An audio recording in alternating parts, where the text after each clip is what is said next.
आता मुद्दा हाच की वाल्मिक कराडचा एन्काउंटर झाला किंवा जर समजा तसा होणार असेल तर ते कुणाच्या फायद्याचं असेल हेही लक्षात घ्यायला हवं। आता जी चित्र आपल्या समोर येत आहेत ती नीट लक्ष देऊन पहा, कारण गेल्या काही दिवसांपासून वाल्मिक कराड सातत्याने फक्त मुंडे कुटुंबाच्याच संबंधित असल्याचं सांगितलं जात होतं।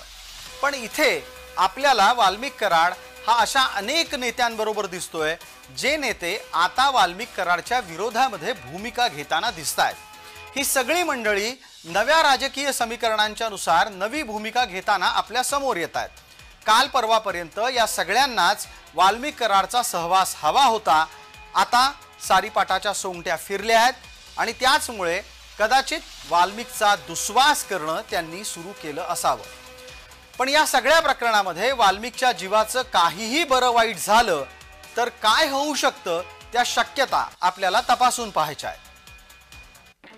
समजा वाल्मिकच्या जीवाचं काहीही बरं वाईट झालं तर सर्वाधिक अडचणीत हे या क्षणाला धनंजय मुंडे येतील, जे महाराष्ट्राचे विद्यमान मंत्री आहेत। विरोधक त्यामुळे धनंजय मुंडेंचा राजीनामा मागतील, जो ते आत्ताही मागतायत। पण जर वाल्मिकला काही वर झालं बरं वाईट तर राजीनामा मागण्याच्या भूमिकेला अधिक धार येईल। दुसऱ्या बाजूला महाराष्ट्राच्या कायदा सुव्यवस्थेबाबत प्रश्न उपस्थित राहतील, कारण वाल्मिक पोलीस कस्टडीमध्ये आहे, पोलीस कोठडीत आहे। या प्रकरणाची झळ ही मंत्री पंकजा मुंडे यांना सुद्धा बसू शकते, हे नाकारून चालणार नाही। राज्यामध्ये वंजारी समाज मोठ्या प्रमाणात आहे आणि त्या समाजाची तीव्र प्रतिक्रिया ही वाल्मिकच्या तब्येतीचं काहीही बरं वाईट झालं तर स्पष्टपणे उमटू शकते।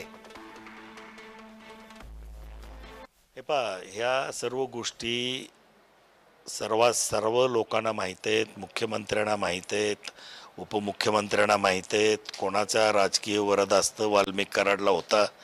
गेले 4 वर्ष बीड जिल्ह्याचे पालकमंत्री असताना धनंजय मुंडेंनी आपले सर्व अधिकार हे वाल्मिक कराडला दिलेले होते।